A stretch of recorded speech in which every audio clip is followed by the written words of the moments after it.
Coba dipikirin saudara, malaikat ini kan satu-satu. Urusan pendidikan, atu Jibril. Urusan keuangan dan sosial, atu siapa? Mikail. Urusan tiup sangkakala, Israfil. Nanya di kubur dua orang, Mungkar sama Nakir. Dua-duanya tugasnya nanya di kubur.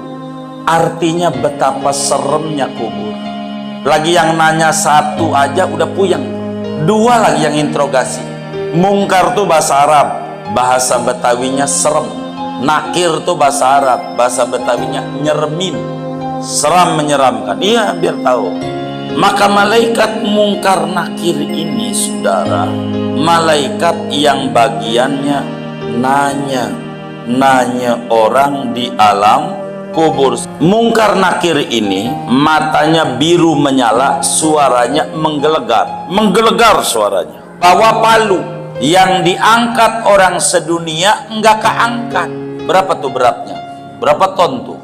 Bakal digebukin di badan kayak begini. Pikirin tuh.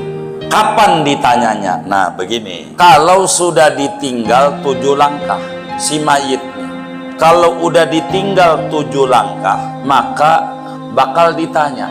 Kalau ditungguin, makanya ada yang ngaji di kuburan, ada nggak? Ada tuh ya, baru wafat tuh tungguin, kadang seminggu, kadang 40 hari gitu ya. Kalau ditungguin nggak ditanya-tanya, lalu takut malaikat Mungkar Nakir sama orang? Bukan, hormat sama manusia. Nah Mungkar Nakir nih nanya, sebelum Mungkar Nakir datang ada malaikat namanya Rauman. Apa ini Rauman? Rauman ini tugasnya ngebilangin kepada mayit untuk dudukin. Malaikat Rauman bilang begini, bentar lagi Mungkar Nakir mau datang. Jadi dia bagian woro-woro. Jadi kamu siapin jawaban, tulis dulu dah jawaban yang mau ditanya.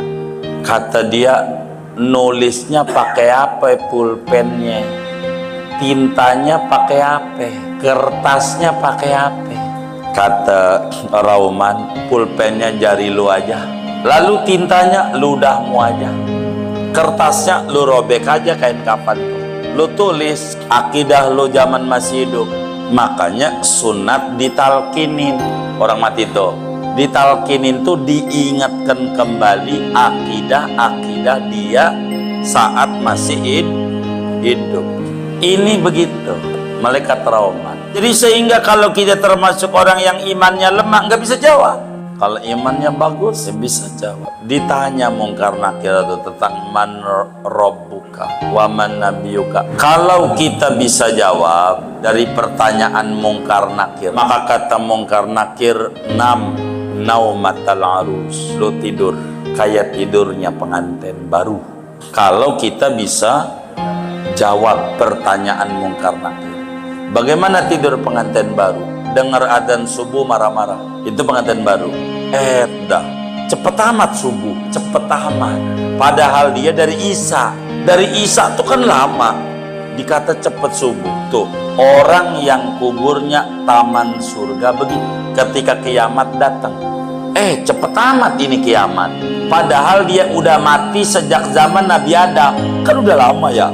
Dikata cepet. Itu yang kuburannya raudhah min riyadil, jadi taman surga namanya. Kedua, kalau nggak bisa jawab, kuburannya jadi khufrah min khufarin nar, jadi penjara neraka.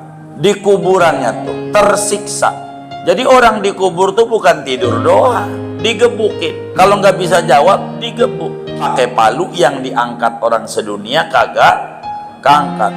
Maka hatta takhtalifa adla'u, sampai hancur tulang belulangnya segede balang-balang kecil-kecil, utuh lagi, siksa lagi.